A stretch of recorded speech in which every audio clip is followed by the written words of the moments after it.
আসসালামু আলাইকুম রহমতুল্লাহি ওয়াবারাকাতুহু। কেমন আছেন সবাই? আশা করি সবাই ভালো আছেন। বরিশালে বাহারি সাদা রান্নার চ্যানেলে সবাইকে স্বাগতম, শুভেচ্ছা। পাঙ্গাস মাছ দিয়ে পটলের তরকারি রেসিপি শেয়ার করলাম। এই যে পাঙ্গাস মাছ ধুইয়া রেখে দিছি রেডি করে, আর পটল শিলা ধুইয়া রেখে দিছি। আর আমি এই জায়গায় পটল এই যে লম্বাভাবেই 2 ভাগ করে একটু কেচে নিছি। তো পাঙ্গাস মাছ আপনাদের সাথে একটা টিপস শেয়ার করি। অনেকে আছেন পাঙ্গাস মাছ ভাজলে দেখা যায় যে পাঙ্গাস মাছ ফুটে ওঠে আর কি, মানে হাত পায়ে তেল ছিটে যায়। আসলে পাঙ্গাস মাছের ভিতরে একটা রগ থাকে, এই যে দেখেন আমি দেখাইতেছি। এই রগটার কারণে পাঙ্গাস মাছ তেলে দেওয়ার সময় ফুটে ওঠে আর কি। এই রগটা যদি ফালাই দেন তাহলে আর ফুটবে না, আর হাত পায়ে তেল ছিটে যাবে না আর কি। আমি এই জায়গায় সব মাছের রগ ফালাই দিছি, একটা রগ রেখে দিছি যাতে আপনাদের দেখাইতে পারি, এর জন্য আর কি একটা মাছের।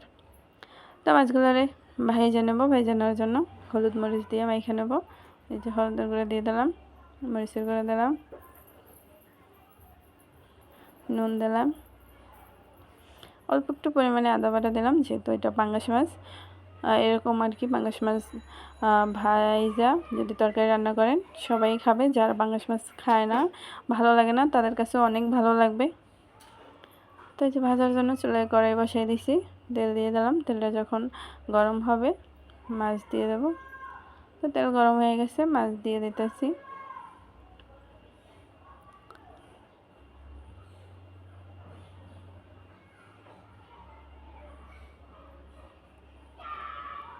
আমি চুলার জাল মিডিয়ামে রেখেছি, মিডিয়ামে রেখেই আর কি মাছ ভাজতেছি।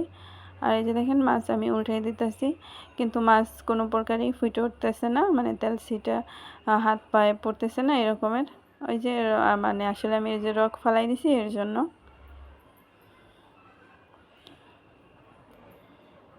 তো আমি মাছের মানে এপিট ওপিট দুও পাশে আর কি ভালোভাবে ভেজে নিতেছি। তো মাছ ভাজা হয়ে গেছে। তো রান্নার জন্য আরেকটা কড়াই বসিয়ে দিয়েছি। তেল দিলাম পরিমাণ মতো, পেঁয়াজ বাটা দিলাম, আর দিয়ে দিলাম রসুন বাটা পরিমাণ মতো, আর পরিমাণ মতো নুন দিয়ে দিছি। তারপরে একটু ভালো করে ভেজে নিতেছি তেলের উপরে, হালকাভাবে আর কি ভেজে নিতেছি। নেওয়ার পরে পানি দিয়ে দিলাম পরিমাণ মতো হলুদের গুঁড়া, আর মরিচের গুঁড়ো পরিমাণ মতো দিয়ে দিছি। আর দিয়ে দিলাম একটু আদা বাটা, ছোট চামচের 1 চামচ, আর 1 চামচ জিরা বাটা। দেওয়ার পরে যে ভালো করে কষাই নিতেছি। আর দিয়ে দিলাম একটা তেজপাতা 2 ভাগ করে। আর মশলা ভালো করে কষাই নেওয়ার পরে এর ভিতরে পটল দিয়ে দিলাম। পটলও ভালো করে কষাই নিতেছি, মানে ভুনা নিতেছি।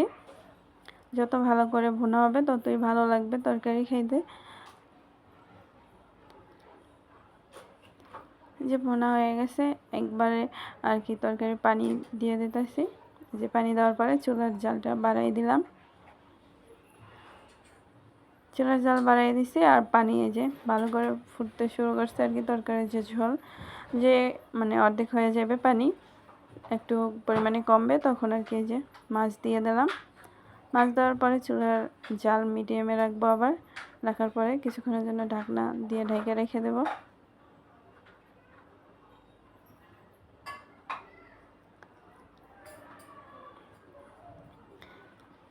তো কিছুক্ষণ পর ঢাকনা উঠিয়ে দিছি। তারপর কিছুক্ষণ জাল করার পরে এই যে দেখতেই পাইতেছেন পাঙ্গাস মাছ দিয়ে পটলের তরকারি রেডি হয়ে গেছে। তো নামাই নিলাম চুলা থেকে। তারপরে বাড়িতে আমি সার্ভ করতেছি। দেখতে যতটা লোভনীয়, খেতেও ততটাই ভালো লাগে। সব শেষে একটু জিরা মানে ভাজা জিরার গুঁড়া দিলাম। তো সবাই রেসিপিটা ফলো করবেন, আমার চ্যানেলটা সাবস্ক্রাইব করবেন, লাইক কমেন্ট শেয়ার করে দিন। আল্লাহ হাফেজ।